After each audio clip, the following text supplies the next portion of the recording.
ভারতীয় ভিসার স্লট বাণিজ্য এটা কি বন্ধ হচ্ছে?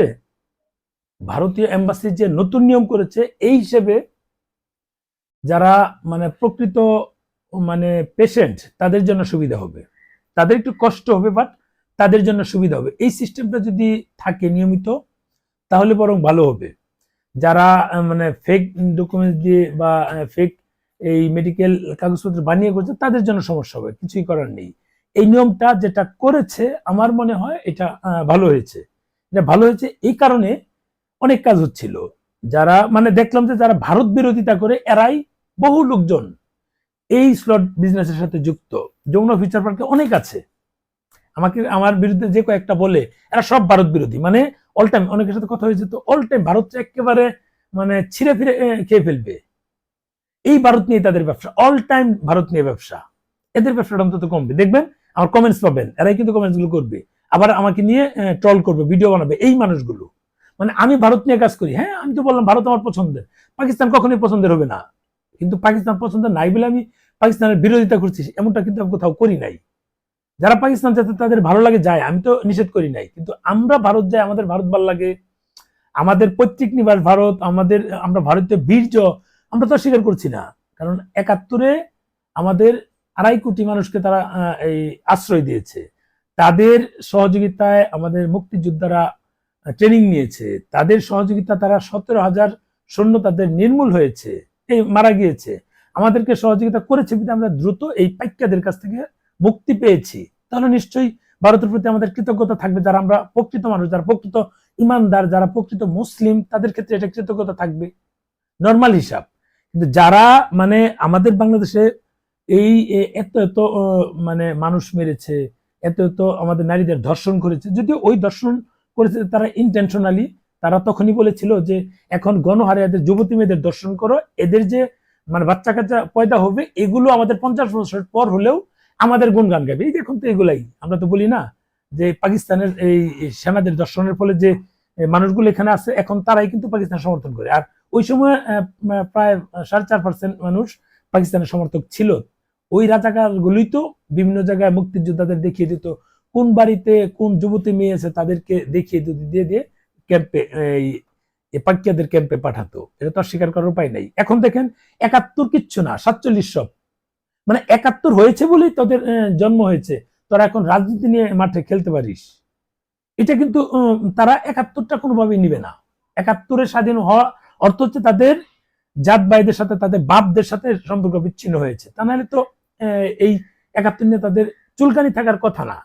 আমরা ৭১ প্রেমী যারা, আমরা যারা কৃতজ্ঞ মানুষ, আমরা যারা প্রকৃত মুসলিম, আমরা যাদের ইমান আছে, তাদের ক্ষেত্রে কিন্তু বিষয়টা আলাদা। খেয়াল করে দেখবেন, আমাদের বিরোধিতা যারা করেছে, আমাদের দেশকে যারা অত্যাচার শোষণ করেছে, তাদের জন্য আমরা জীবন দিতে চাই, পাইক্যাদের জন্য। এই একটা মায়া মারা গেল, জুলাই ব্যবসায়ী মায়াটার কবর দেখি যে পাকিস্তানের পতাকা দেওয়া, বাপ পাশে কাঁদে। এই বাংলাদেশের ফুটবল খেলোয়াড় ছিল, তার মেয়ের কবরের পাশে বসে আছে, একটা ছবি দেখলাম, এটা কি ছবি আমি জানি না, দেখলাম এই যে তৈরি করা এর মতো কোনো অপশন দেখলাম না। মেয়ের কবরের পাশে তারা কান্নাকাটি করছে আর উপরে দেখলাম পাকিস্তানের পতাকা। তার তার জাতীয়, পাকিস্তানের জাতীয় বীর এরা, এরা আসলে জাতীয় বীর পাকিস্তানের, বাংলাদেশের না। যেহেতু বাংলাদেশ নিয়ে তারা ব্যবসা করছে। দেখেন সুইস ব্যাংকে কিন্তু গত ১ বছরে ব্যাপক আকারে অর্থ বেড়েছে সুইস ব্যাংকে। ১ বছরে আওয়ামী লীগের বাট্টার গুলো নাই, আওয়ামী লীগের বাট্টার গুলো ২ বছর যাবত নাই। এই টাকাগুলো কারা রাখছে? এই ইউনূসের সময় যে যারা মববাজি করছে, এই সাঙ্গপাঙ্গ গুলো এই বাট্টার গুলো রেখেছে, অস্বীকার করার উপায় নেই। এই সুইস ব্যাংকে তো আমার কথা না, এটা দেখেন পত্রপত্রিকা নিউজ দেখবেন, অনেকে বলে যে আমি মিথ্যা বলছি। এরা ইন্টেনশনালি বলে, ওরা সবসময় চাপাই যেতে চায়, মানুষকে ধোকা দিতে চায়। এই যে সংসদে এক বাটপার বললো যে তার বাবা দাদা দুজনই মুক্তিযুদ্ধ করেছে, শহীদ হয়েছে। এই বাটপারের জন্ম হয়েছে ৮১-তে। অনেকে ট্রল করে বলছে যে এর বাপে কি, এর বীর্যগুলো কি এই ফ্রিজে রেখে দিয়েছিল যে ১০ বছর পর তার মায়ের গর্ভে দিয়ে পরে সে জন্ম হয়েছে। ৭১ থেকে ৮১ জন্ম তার। তার বুঝুন এরা ধোকা দিতে প্রতিনিয়ত ধোকা দেয়, ধোকা দিয়ে দিয়ে মানুষের চোখে দোলা দিয়ে, যেমন জুলাই আন্দোলনে তারা করে ধোকা দিয়ে এখন মানুষ বুঝতে পারে যে আমরা কেন রাস্তায় নেমেছিলাম।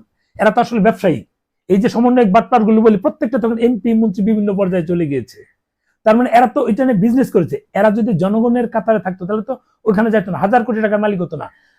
স্যান্ডেল পরার ব্যবস্থা ছিল না, একবেলা খাবার ব্যবস্থা ছিল না, আরেকবার পরে দেখি যে একজন ডিম দিচ্ছে, ডিমের দিকে তাকায় আছে অসহায়ের মতো। ছবি তো এগুলা অস্বীকার করার উপায় নাই। এগুলো এখন হাজার হাজার কোটি টাকার মালিক। বিভিন্ন পত্রিকায় দেখেন যে কোন জায়গায় কত নিচ্ছে, এই নিচ্ছে, ওই যে কুমিল্লাতে এই টাকার এগুলো হয়েছে, এটা বুঝেন। আর এইগুলোই দেখবেন যে ভারত নিয়ে তাদের বিরূপ মন্তব্য, এবং ভারতেই এই যে আরেকটা ভাব তো ভারত গেলে জানেনি, ভারত নিয়ে বিরূপ মন্তব্য করবে এবং ভারতেই তাদের সুবিধাটা নিবে। এরা কিন্তু এই ধরনের, বললাম না। আর এই রিলেটেড মানুষগুলি এই স্লট বাণিজ্যের সঙ্গে যুক্ত, ম্যাক্সিমাম ভারত বিরোধী যারা আছে ম্যাক্সিমামই এই স্লট বাণিজ্যের সঙ্গে যুক্ত, সবাই না, বললাম ম্যাক্সিমাম। এখন আমার এই কথাগুলো তাদের চুলকানি, দেখবেন আমাকে নিয়ে বিভিন্ন জায়গায় ট্রোল করা, বিভিন্ন কথা বল, এরাই। তবে একটা সুবিধা হলো এই বাটপার গুলো আমার ভিডিও পুরোটা দেখে, আমি যে কথা বলছি না A to Z, একবার দুবার তিনবার চারবার দেখবে, এটা আমার জন্য ভালো। একাধিকবার দেখে সেটা কি বললাম সেটা পয়েন্ট বের করে করে তারা তারপরে তাদের মতো করে তারা বক্তব্য পেশ করে। মানে আমি যেটা বললাম তার আগে পরের কথা কেটে দিয়ে মাঝখান নিয়ে তারা বের করে, এটা একদিক দিয়ে ভালো, ভিডিও ভিউ বাড়ে। এই বাটপারগুলো নাহলে তো বুঝবে না, বললাম না। যে যাই হোক, এখন কথা হচ্ছে যে আমি তো আইনের বাইরে কিছু করতে পারবো না, আইনগতভাবে আমাকে স্টেপ নিতে হচ্ছে। আইনগতভাবে একটু সময় লাগে, মানে সবরে মেওয়া ফলের এই দীর্ঘ সময়ের ফল কিন্তু ভালো আসে। তবে দেখবেন ফল, ভালো থাকবেন, শেয়ার দেন ভিডিওটা।